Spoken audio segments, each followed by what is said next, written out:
असतो मा सद्गमय तमसो मा ज्योतिर्गमय मृत्युर्मा अमृतम गमय। ओम शांति शांति शांति। जय स्वामी नारायण।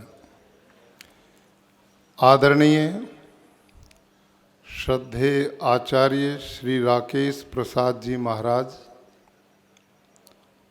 आदरणीय श्रद्धेय श्री माधव प्रियदास जी स्वामी,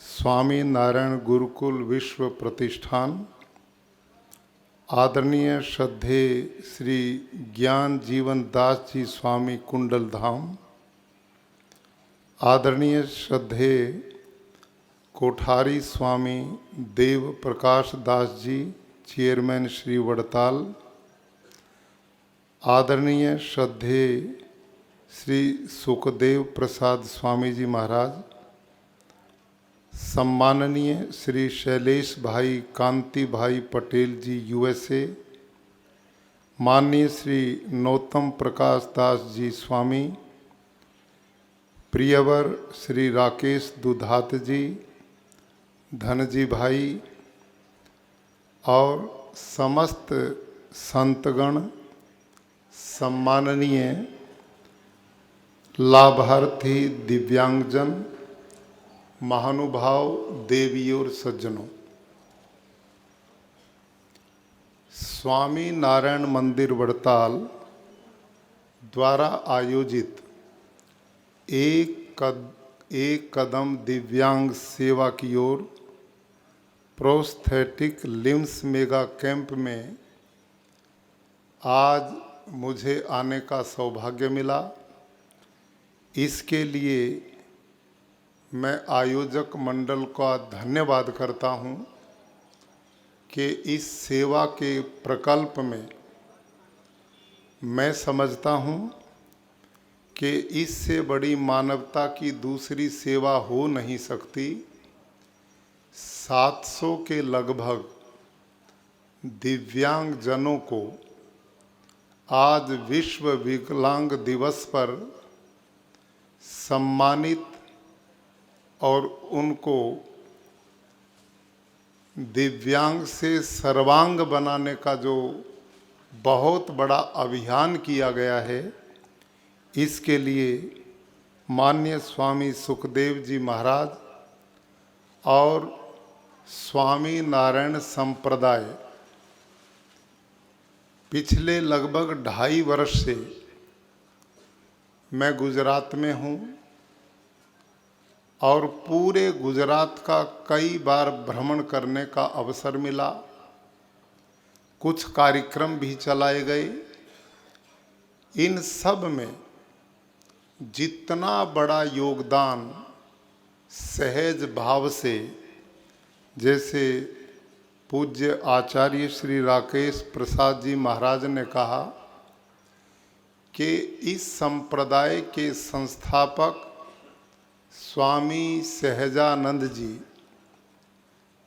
जिनका सहज सरल स्वभाव जो मानवीय मूल्यों की प्रतिष्ठा के लिए, इस देश की संस्कृति सभ्यता की रक्षा के लिए, यहाँ की परंपरा रूपी विरासत को जनमानस तक पहुँचाने के लिए ये वड़ताल की भूमि सौभाग्यशाली रही कि जहाँ से ये इतना बड़ा सेवा यज्ञ का प्रारंभ हुआ।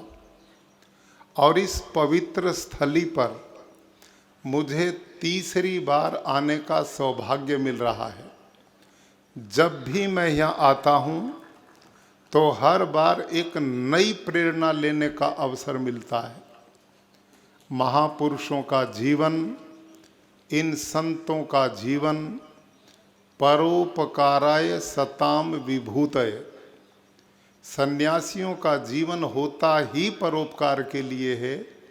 ऐसा इन संतों ने अपने व्यवहार से, अपने कार्यों से, अपनी जीवनचर्या से, केवल भाषणों से उपदेश नहीं दिया, अपितु इनका जीवन ही बहुत बड़ा उपदेश है कि जो हमें नई नई प्रेरणा देता है। आज विकलांग दिवस है।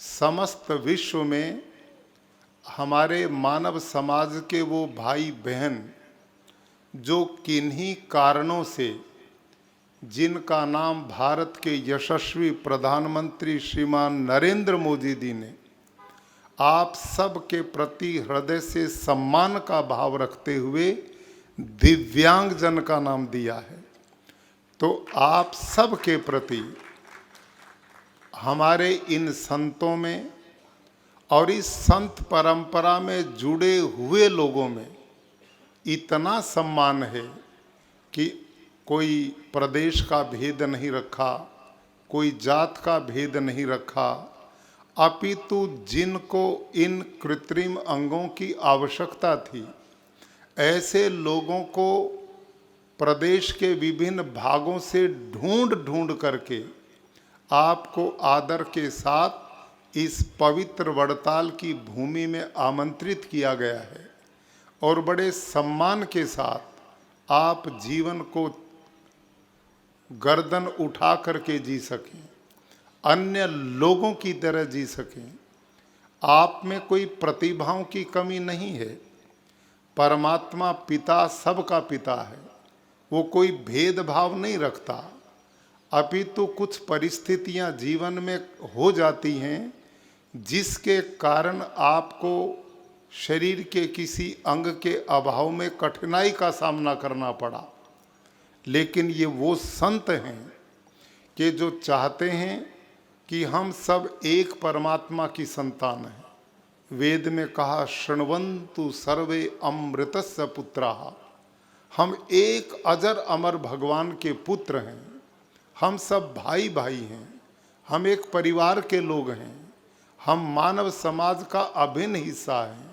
हम आपस में एक दूसरे के बन करके जिएं, एक दूसरे को अपना समझ करके जिएं। हमारे यहाँ वैदिक परंपराओं में महान लोग वो माने गए हैं जो दूसरे के हृदय के स्पंदन को अपने अंदर अनुभव करना जानते हैं। महान लोग वो माने गए हैं जो दूसरे के दुख के आंसुओं को अपने आंखों से बहाने की योग्यता रखते हैं। यहाँ मनुष्य उनको नाम दिया है जो दूसरे के घाव को अपने हृदय रूपी मर्म से ठीक करने की योग्यता रखते हैं, और ये काम आज इन संतों ने व्यवहारिक रूप से किया है। आप हमारे हैं, हम आपके हैं, आपका सुख हमारा सुख है, आपका दुख हमारा दुख है। ये चिंतन हमारी संस्कृति का अभिन्न अंग रहा। इसलिए भारत के ऋषियों ने गाया सर्वे भवन्तु सुखिना सर्वे सन्तु निरामया सर्वे भद्राणि पश्यन्तु माँ कश्चित दुख भाग भवेत्। इस धरा पर कोई दुखी ना हो, इस धरा पर कोई रोगी ना हो, इस धरा पर कोई अभाव से ना जिए, सब सुख और आनंद से जिए, और इसमें मैं किसी के काम आऊं ऐसा ये संत मान करके इस पवित्र कार्य को कर रहे हैं। मैं समझता हूं अन्य लोगों के लिए मानव सेवा की ये बहुत बड़ी प्रेरणा बनेगी। नर सेवा नारायण सेवा। भाइयों और बहनों, इस धरती पर जितने प्राणी हैं वो सब परमात्मा की प्रजा हैं, सब ईश्वर का आशीर्वाद हैं। उसी ने इस सब प्राणियों को पैदा किया है। आपसे ही मैं एक प्रश्न पूछ लेता हूं। एक माँ की गोदी में एक बालक है और वो बालक माँ की गोदी से उतरकर आपके बीच में आया, और आपके बीच के एक व्यक्ति ने उस बालक को खाने को टॉफी दी, खेलने के लिए गेंद दी, और उस बच्चे को उठा करके प्यार दिया, स्नेह दिया, हंसाया, तो उसकी माँ को अच्छा लगेगा ना? उसकी माँ को बहुत अच्छा लगेगा। और एक दूसरे व्यक्ति के पास वो बालक गया तो उस दूसरे व्यक्ति ने उसकी टॉफी छीन ली, उसकी गेंद भी खेलने वाली छीन ली और उस बच्चे को धमकाया और एक थप्पड़ लगाया, तो उस मां को बहुत बुरा लगेगा ना, उस मां को बहुत बुरा लगेगा। अब ध्यान करो थोड़ा सा, हम सब जितने भी प्राणी इस धरती पर हैं, इनका मां और पिता परमात्मा है। परमात्मा द्वारा पैदा किए गए प्राणियों को जो सुख देगा, तो इसको पैदा करने वाले भगवान को सुख मिलेगा या नहीं मिलेगा? और जो भगवान द्वारा पैदा किए गए प्राणी को दुख देगा, तो भगवान उस व्यक्ति से दुखी होगा कि नहीं होगा? इसलिए वेद में लिखा, त्वम ही न पिता वसो त्वम माता शतक्रतो बभूविथ। ओ लोगो, वो परमात्मा हमारी माताओं की भी माता है, वो हमारे पिताओं का भी पिता है, वो सबका पालक और रक्षक है। इस धरती के जो लोग परमात्मा द्वारा प्रदत्त प्राणियों को सुख देंगे, तो इनका पैदा करने वाला भगवान अपने आप ही सुखी हो जाएगा। जो इनको दुख देंगे तो उसको कष्ट होगा। तो नर सेवा, नारायण सेवा, प्राणी सेवा भगवान का सम्मान है, और ये काम स्वामी नारायण संप्रदाय के ये संत करते हैं, तो इनका अभिनंदन है।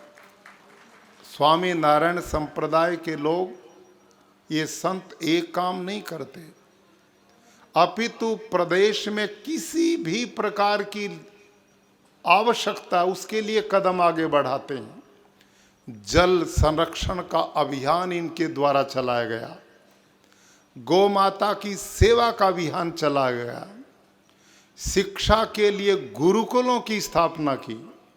मुझे बहुत प्रसन्नता हुई, हमारे बीच में एक युवा बैठे हैं, राकेश दुधात, स्वामी नारायण संप्रदाय के गुरुकुल की ये देन है।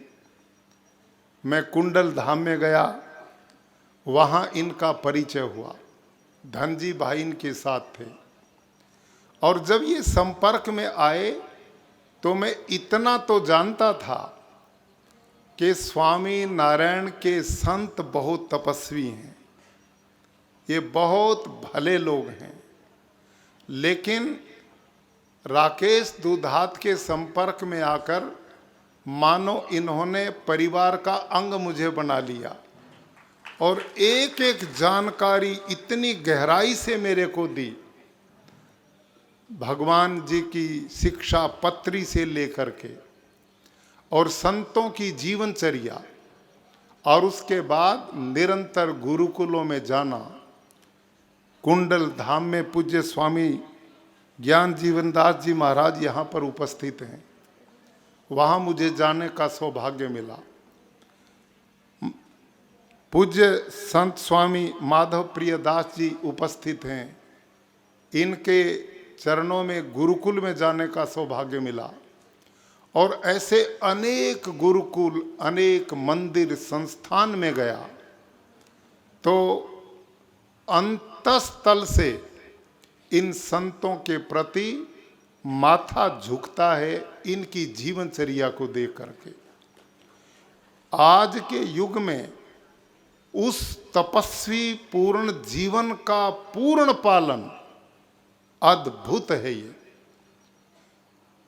इनके निवास स्थान सामूहिक हैं, स्नान शौचालय सामूहिक हैं, भोजनालय सामूहिक हैं, लक्कड़ का बर्तन है, जो भोजन मिलता उसमें भी पानी मिला करके कोई स्वाद ना जीव को पता लगे, ऐसा तपस्वी जीवन, ब्रह्मचर्य का पालन, भारतीय मूल ग्रंथों का अध्ययन, संस्कृति का बचाने का अभियान, युवा पीढ़ी में निर्व्यसन का अभियान कि कोई व्यसन न आने पाए। मेरा देश का एक एक बेटा बेटी संस्कारवान हो, बलवान हो, धर्मात्मा हो, जितेंद्रिय हो, परोपकारी हो, ये चिंतन लेकर युवा संतों की टोली हजारों की संख्या में इस प्रदेश में है और देश में काम कर रही है। ये अपने प्रदेश और देश का सौभाग्य है। भाई और बहनों, आज इस पवित्र दिवस पर जहां दिव्यांग जनों को सर्वांग बनाने का अभियान लिया गया, ये कितना बड़ा चिंतन है। पिछले दिनों कोरोना की महामारी ने जिस ढंग से विकराल रूप धारण किया, इन संतों ने अपने आश्रम खोल दिए, अपने गुरुकुलों के द्वार खोल दिए, दवाइयों की व्यवस्था कर दी, डॉक्टरों का प्रबंध किया, लोगों के भोजन की व्यवस्था के लिए भंडारे चला दिए। ये है असली जीवन, ये है मानवता की सेवा का प्रकल्प और इसी का मतलब है सन्यासी होना। है सन्यास क्या गम में औरों के गलना, पराई चिता पर पड़े आप जलना। खंजर की धारा पे पग धर के चलना, न हरगिज हिचकना न हरगिज मचलना। ये है सन्यास। और इस सन्यास का रूप ये संत अपना स्वयं का तपस्वी जीवन यापन करते हुए हम सामान्य जनों को जीवन जीने की एक प्रेरणा देने का जो काम कर रहे हैं, धन्य हैं। हम भी सौभाग्यशाली हैं ऐसे लोगों के सानिध्य को पाकर। भाई और बहनों, आज इस समारोह में एक सेवा का व्रत लेकर के हमें आगे बढ़ना चाहिए। यहाँ पर परम श्रद्धेय आचार्य राकेश प्रसाद जी महाराज उपस्थित हैं और हमारे प्रमुख संत लोग भी उपस्थित हैं। सबके बीच में मैं एक नम्र निवेदन अवश्य करना चाहूँगा कि आपके जितने भी प्रकल्प हैं वो मानवता के कल्याण के हैं। मैं हिमाचल प्रदेश में 4 वर्ष गवर्नर रहा। वहाँ पर भी मैंने कुछ कार्यक्रम शुरू किए, स्वच्छता अभियान, बेटी बचाओ बेटी पढ़ाओ, युवाओं में नशा मुक्ति का अभियान, प्राकृतिक कृषि अभियान, निर्व्यसन समाज हो। तो ये अभियान यहाँ पर भी बराबर चलाए जा रहे हैं, लेकिन उसमें प्रमुख अभियान मैंने प्राकृतिक खेती का लिया है। और उसके पीछे एक काम नहीं है, हम ये न सोचें कि केवल प्राकृतिक खेती है, नहीं, इसके साथ अनेक काम पूर्ण होते हैं। इस समय दुनिया की सबसे बड़ी चुनौती है ग्लोबल वार्मिंग। खतरा है ये दुनिया नष्ट ना हो जाए। इस समय जलवायु परिवर्तन के कारण दुनिया के साइंटिस्ट चिंता में हैं कि समुद्र के किनारे जितने देश और दुनिया उस समुद्र में समा जाने का भय है। सांस लेने लायक धरती पर हवा नहीं बचेगी, पीने लायक पानी नहीं बचेगा। आप और हम सब ने इन 20 साल में देख लिया, आज से 20 साल पहले बोतल का पानी उठाने की जरूरत थी क्या? कहीं पर भी हम पानी पी लेते थे। आज कहीं पर भी पानी पीने लायक रहा नहीं। दिल्ली, अहमदाबाद, मुंबई जैसे शहरों में सांस लेने के लिए हवा बची नहीं। पर्यावरण दूषित हो गया। पंच महाभूत जो जीवन देने का कारण है, आज वो जीवन लेने वाले बन गए। इसमें गलती किसी पशु पक्षी जीव जंतु की नहीं है। प्यारे भाइयों, ये सारा जो विनाश हुआ है ये इस समझदार आदमी की देन है।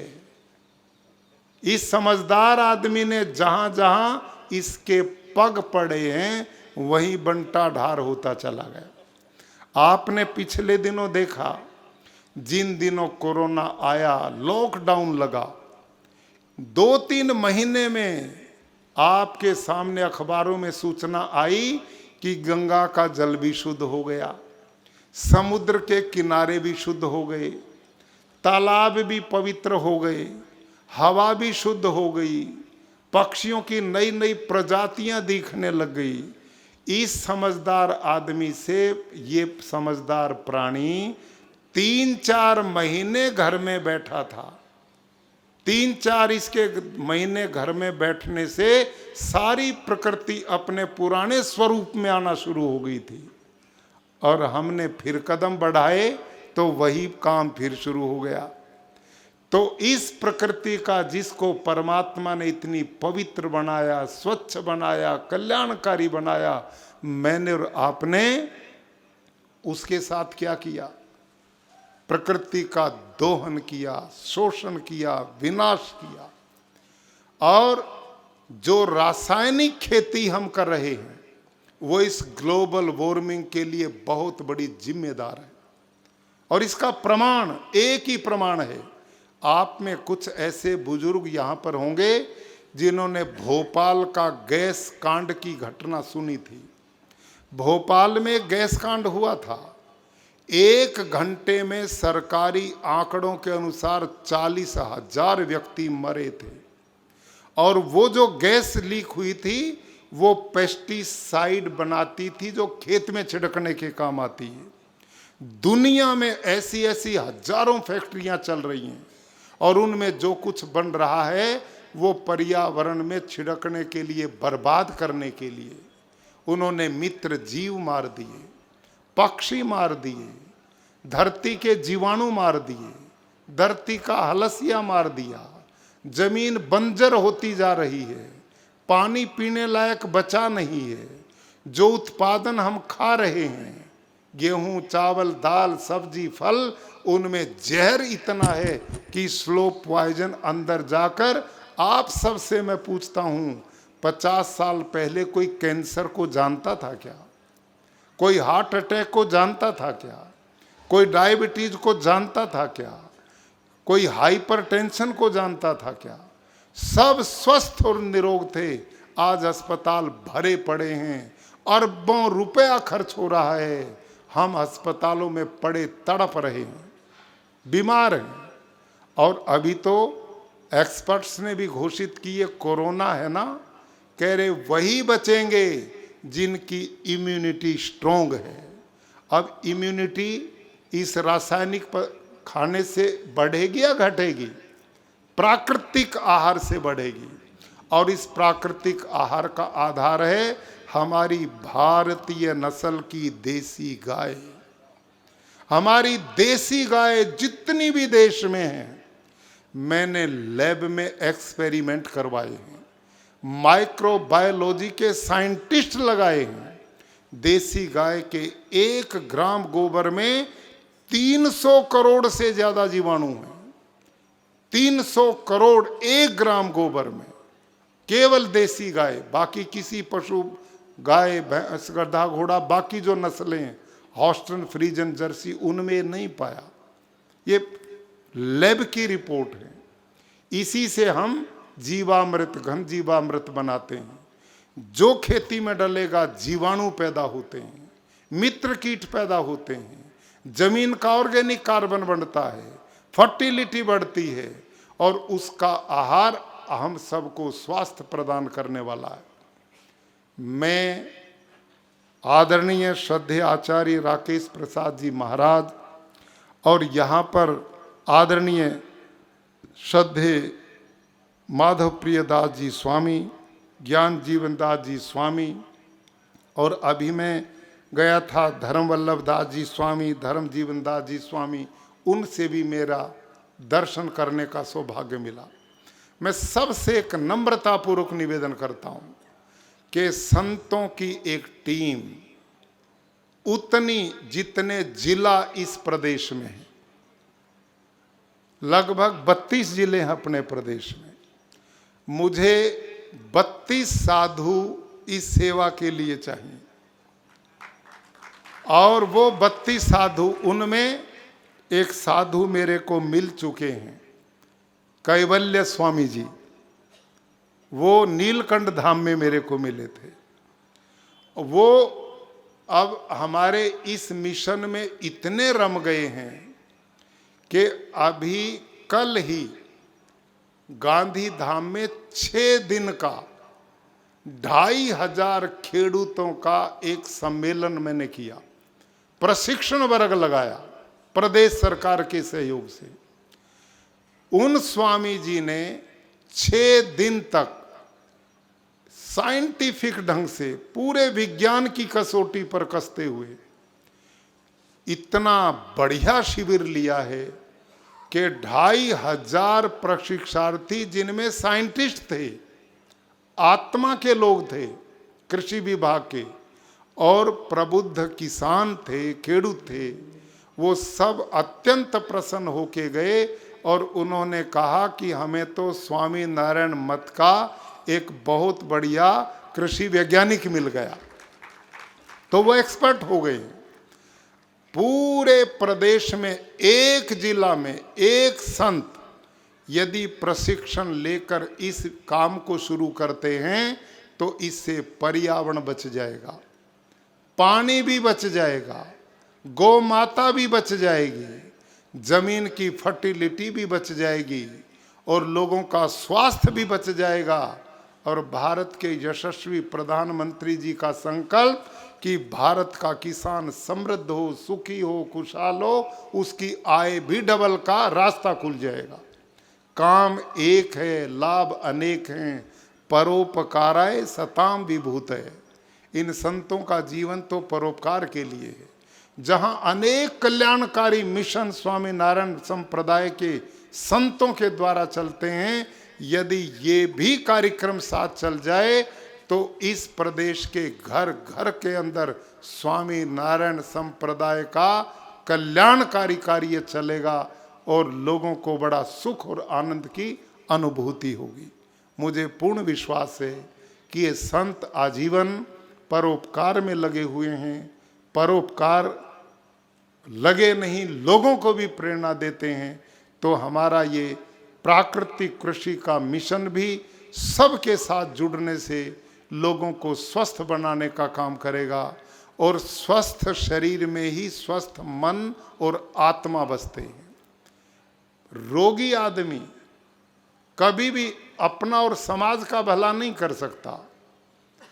आयुर्वेद में लिखा है धर्म अर्थ काम मोक्षाणाम आरोग्य मूलम उत्तमम, कि जो व्यक्ति मानव देह को धारण करके धर्म अर्थ काम करते हुए ईश्वर की प्राप्ति करना चाहता है, उसका पहला आधार है स्वस्थ शरीर का होना। शरीर माध्यम खलु धर्म साधना। शरीर स्वस्थ है तो हम भक्ति कर सकते हैं, शरीर स्वस्थ है तो हम पढ़ाई लिखाई कर सकते हैं, भगवान का भजन कर सकते हैं। शरीर स्वस्थ है तो सेवा कर सकते हैं। शरीर ही स्वस्थ नहीं तो हम औरों से अपनी सेवा करवाते हैं, दूसरों की सेवा कैसे होगी। तो इसका आधार हमारा स्वच्छ खान पान बहुत जरूरी है। भगवान कृष्ण गीता में कहते हैं आहार शुद्धौ सत्व शुद्धि।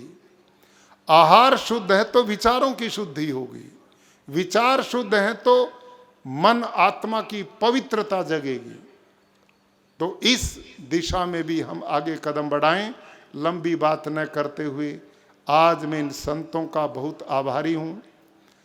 इस पवित्र कार्य में, इस सेवा यज्ञ में मुझे भी सम्मिलित होने का अवसर दिया। जितने भी दिव्यांगजन भाई और बंधु आज यहाँ उपस्थित हुए, मैं सबके सुमंगल भविष्य की कामना करता हूँ। आप स्वस्थ रहें, निरोग रहें, आपके घरों में सुख शांति हो और ऐसे संतों का आशीर्वाद सदैव आपको सुलभ और प्राप्त होता रहे। इन्हीं कामनाओं के साथ धन्यवाद। ओम शांति।